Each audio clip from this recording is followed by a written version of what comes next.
This is That Guy Jig Sports Podcast. I'm him, JIG. Subscribe, rate, and review. Amazon, Apple, Spotify, or wherever you get your podcast, check us out. And don't forget about that Instagram at That Guy Jig. But the NFL has made some changes. A change has came down from the NFL's Board of Regents or whoever comes up with this shit. They have came up with some rule changes. And we as the fans must be on par. We must be on the same page. We must be in the same book. Because these rules are going to have a direct correlation to us fantasy football players. We need to know things. We have to be in the know. We have to be ready so that way we don't have to get ready. Starting with I think, which is going to cause more fun. I think this rule of the new NFL kickoff rule, I think this is going to do more good than harm.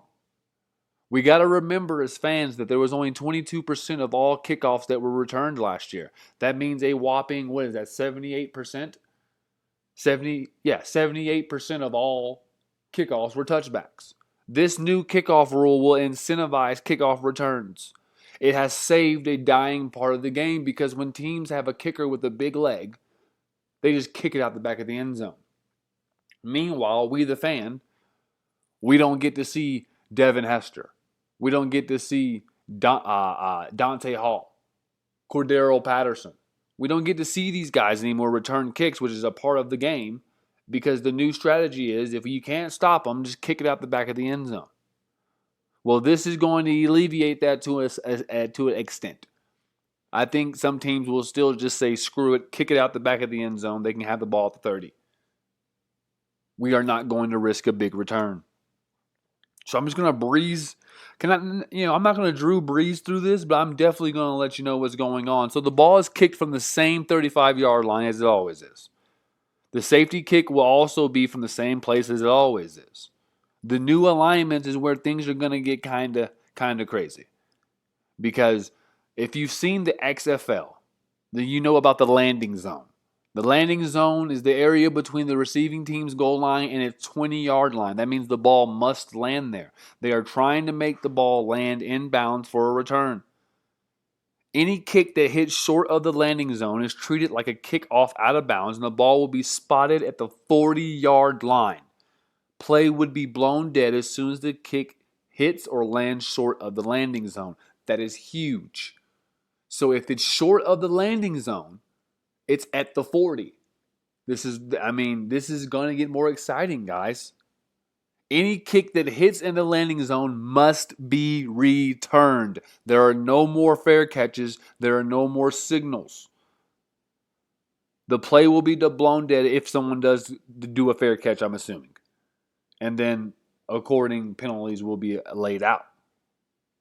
If the kick hits in the end zone, stays in bounds, returned or down, it is then touched back to the 30-yard line. So anything that's, kicked out the back of the end zone, touched dead, it's the 30-yard line. And that's okay. The onside kick is what is going to be very interesting. Fourth quarter begins. The team trailing has the opportunity to declare an onside kick to the officials. The current onside kicks rules would apply. If an onside kick goes beyond the setup zone untouched, kicking team penalized for what's that? What's that? Illegal contact. So the only thing that's really changing, I'm so glad they didn't do the 4th and 20 rule from the XFL just because of how the NFL is officiated with the pass interferences and 4th and 20 is not that hard anymore because you have the pass interference penalty. You have the zebra out there throwing flags. So you can see where this rule is I think this rule is truly designed for the fan. This is to revive a dead play in football. The kickoff has been losing its steam. Kickoff returns have been losing its steam. And for us fantasy football players, now we can look at players who do kick returns and we can start looking at a couple extra points. You might be able to get 2-3 points per game per player that does kickoff returns because now we have to have kickoff returns. If everybody is still scoring like they've been scoring, there's going to be returns. Return yards add up. If you are not in a fantasy football league that does do return yards, I feel bad for you because that is a part of the game. And I ask your commissioner right now, what the hell are we doing? If we're not giving yards, what are we doing? Make it make sense. But as you look at the kickoff rule, I don't want you guys to be upset about it because it's a good rule. It's going to be good for the game. I think it's going to be good for the sport, and I'm here for it. I am 110% here for the new kickoff rule. Now, for every good thing, there's 10 bad things, and I think a bad thing the NFL has done now is they have taken away the hip drop tackle. If you don't know what the hip drop tackle is, go watch Mark Andrews, and you will see how he got hurt. This is something that the NFL probably wants to do away with. I don't like the penalty behind it. I mean, people didn't like the horse collar, right? And then they put in the horse collar tackle rule, and then, we saw that slowly but surely almost get out of the game. But then sometimes you see people get tackled up high around the neck area, and horse collar is still called. It's not a horse collar, but it's still called. I think that's what we're going to see with drop hip tackles. I think it's going to take a couple years for the refs to really home in on it. I do see them throwing a few flags next year. They're going to throw a few flags about it. I know that. But it's going to be a couple years before we see it truly being taken out, because one of the things is this has a fantasy football implication as well, because you're going to see a lot more big runs. People can't tackle a certain way. The hip drop tackle comes in play when a guy almost gets past you. You can grab onto his hips real quick, drop down all your body weight real quick at the hips, and then boom, he's down. It kind of looks like one of those rodeo tackles when you look at a cowboy taking down a steer or something. That's kind of what a hip drop tackle would look like in the instance. But that's no longer done. I asked the NFL, what do you want your linebackers to do when Derrick Henry's coming at them full speed? What do you want them to do with Josh Jacobs, Jingleheimer Smith? His name is my name too, and he's coming down full speed. These are questions that are going to be answered next year when these guys start breaking off more 40, 50-yard runs. Listen, I want something to be understood. Be very mindful that this is for entertainment. This is for the fan. This is for to get everybody up on their feet. The NFL is tired of seeing season-ending injuries. They're tired of seeing people huddled around players getting carted off. The Damar Hamlin situation really did something for the NFL, in which I think post Damar Hamlin is the first time I've been watching sports in a long time where they turn the cameras off and they go to commercial break for injuries now. They don't want the casual fan to see the violence and the brutality in which football can be. Understandable. Do I think this is going to have a huge impact of the game of football? No, I do not. I don't think this is going to change games. It's not going to change the way, teams run or any of that crap. I think this is just something that people are going to have to get used to.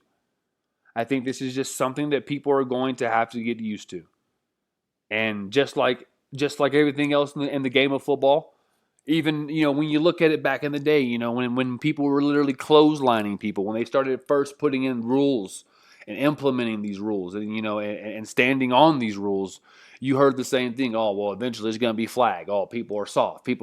No, the talent level in which is being played, the speed of the game, how big these guys are. You can't just have them out there just flailing their bodies out at each other. Someone's going to die. I don't know how many people know this, but most defensive ends in the NFL are running 4.5s, 4.4s, 4.6s. And these are big guys. These are huge humans. These are 8 squared, huge humans. When these guys walk in a Golden Corral, everybody mans the grill. Man the fucking grill. That's what they say. That was a direct quote from Back in the Kitchen. So overall, I think the new rule changes in the NFL are going to be great. I'm very excited for next season. I'm very excited. I'm excited to see this draft. There's been rumbles that J.J. McCarthy is going to go in the top 3. I've told you guys before that J.J. McCarthy will climb the charts. When you won as much as J.J. McCarthy has won in college, it's hard for him not to be drafted early. The NFL is all about winning. When you have quarterbacks like Brock Purdy, where you have quarterbacks out there like Tua, Trevor Lawrence, game managers is what I'm getting at, folks. Game managers. Then always will be a spot for a winner like J.J. McCarthy. Because sometimes, folks, you just need supreme talent and somebody just to get the ball to that supreme talent. And if you have a good head coach, a good offensive-minded head coach, then guess what? He's going to find a way to definitely make sure that these guys get their touches. So J.J. McCarthy is shooting up boards. But with this being said, I want you to be very careful and I want you to look. I want you to be eyes wide. Watch where Michael Penix goes. Where Michael Penix lands could be huge. Because he could go to a situation that's good for him. A situation where he's going to have to sit down and be Justin Fields. You're going to have to be a backup before you're going to have to crawl before you can walk because you're playing against the best of the best, sir, with honors. So you're going to have to crawl before you walk. And I think Michael Penix's name has quietly slipped from people's minds because of how good J.J. McCarthy, Jaden Daniels is probably a for sure number 2 pick after Caleb Williams, after his pro day. If you haven't seen his pro day at LSU, the guy he put on a show. He makes the throws that you say, wow. Caleb Williams makes the throws that you say, wow. But J.J. McCarthy has something that both of those players that I just named do not have, and that's a national championship, and that's a lot of wins as well. He's won the big games when they've mattered. I know he's only had to play Ohio State twice and Penn State twice. Those are probably his 2 hardest regular season games. What was that? He's a junior, so he's played those 2 teams 6 times total. And he's won them.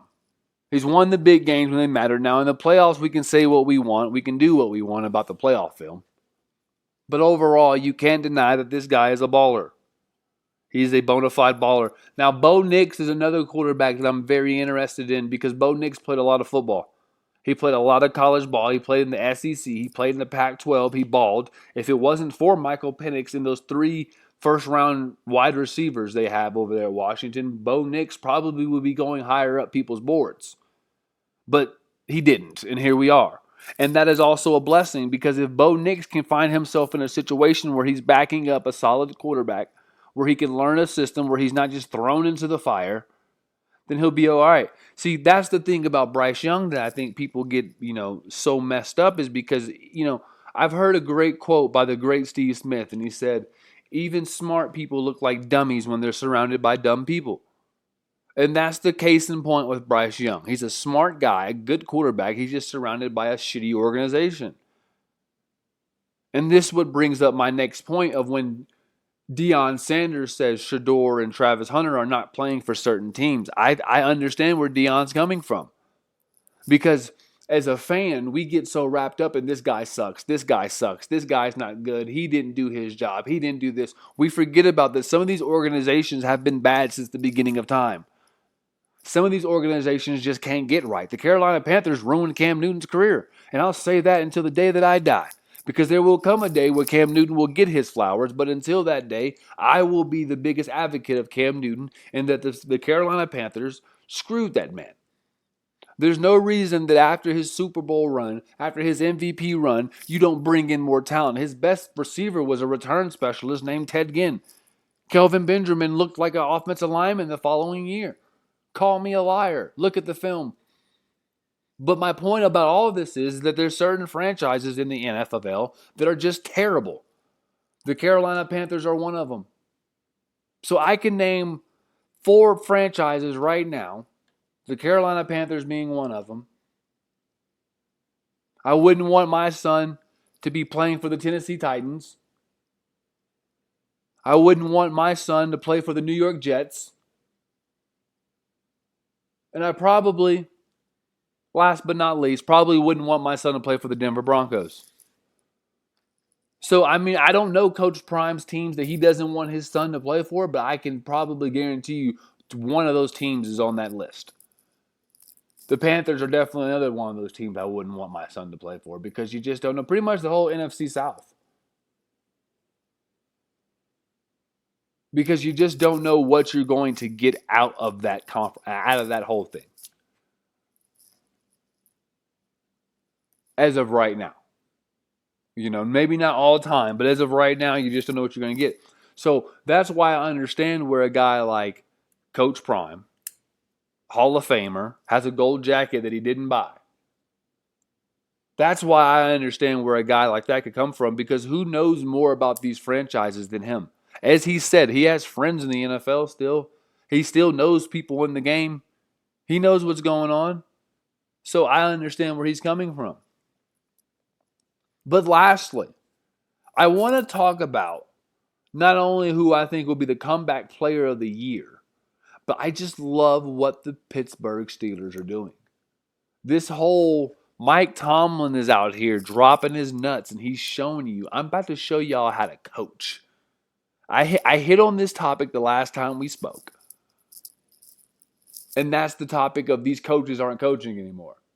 When Tom Brady said there has been a downward spiral in the NFL the last few years, not just players, but we're talking coaches too. It's not the same. Now, I will say the athleticism amongst the players has improved. The athleticism is there. But the fundamentals of the game are just not there. And you can see this all across sports, from football to basketball, hockey, track, lacrosse. Whatever you want in sport it could be, you can see it. And it's alarming because it's all about the clicks. It's not about the fundamentals anymore. I mean, we're going to put all these rules in place in the NFL about hits and not doing this and not doing that, but we're not going to target the fundamentals. We're going to put all this protection on receivers going across the middle from getting hit, but we're not going to talk about how the quarterback is putting these receivers in harm's way. We are rewarding quarterbacks for getting wide receivers killed. When I played the game a long time ago, it was a known rule that going across the middle might hurt. Dig routes, slants, they might hurt. But that's the price you pay, because if you make that guy miss, if the guy who is trying to tackle you, if you look at him into the windows of his soul, and you say, my daddy is better than your daddy, so you can't tackle me one-on-one, I am gone. 88 and out the gate. Because that's what the risk reward was. Nowadays, I would go across the middle with no shoulder pads. And they could have pads because I know I'm protected. I would love to jump across the middle for a pass and leave my whole frame exposed. I would love that because I know if I get hit and I land the wrong way, if I roll down on the ground a little bit, I'm going to draw this flag. 15 yards, first down, move the chains. Momentum is now on the offensive side of the ball. So that's where I'm at.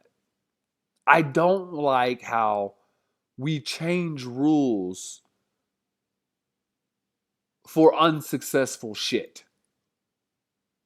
We saw success in wide receivers learning to run routes, learning how to stick and nod, learning how to deceive. We learned from quarterbacks throwing wide receivers open, throwing the ball low to protect you, throwing the ball behind you so that way it makes you stop. These are things that are real in football, folks, that quarterbacks can do to improve the longevity of their players. And that's what I think something that we've gotten away from, because we've always had gunslingers. We've always had people who have put their guys in harm's way and their guys have made them look good. But nowadays, the guys going in harm's way are not getting up the same. So that's where we're at. And this is That Guy Jig Sports Podcast. I am him, JIG. Subscribe, rate, and review. Tell a friend to tell a friend. And don't forget about that Instagram, because that's where we put a lot of stuff. A lot of updates. A lot of sports gambling stuff. A lot of just general, keeping up with topics. That's what we do on the Instagram. The day-to-day sports. I see you guys 3 times a week. I talk to you 3 times a week. Sometimes more, sometimes less. But most of the time it's 3 times a week. And we want to keep that. I want to keep this relationship going. I would like to give a special thank you to everyone that listens. All my subscribers out there, I appreciate you. Let's grow this thing and let's keep it going. But once again, don't hate the new NFL kickoff rule. That's not the one you hate. We hate their drop hip tackle. And for everyone out there who says, well, Mark Andrews has something to say, Kenyon Drake has something to say, well, you know what I say to them? It's a violent fucking game. You knew what you signed up for when you signed up for it, and that's why you get paid the way you get paid. Kenyon Drake, you don't get paid that way. I'm sorry, because the value of the running back has been diminished. But overall, we know what you sign up for, especially when you make it to that level. But at any rate, subscribe, rate, and review, and don't forget to tell a friend to tell a friend. And once again, this is That Guy Jig Sports Podcast, and I am him, JIG. Peace.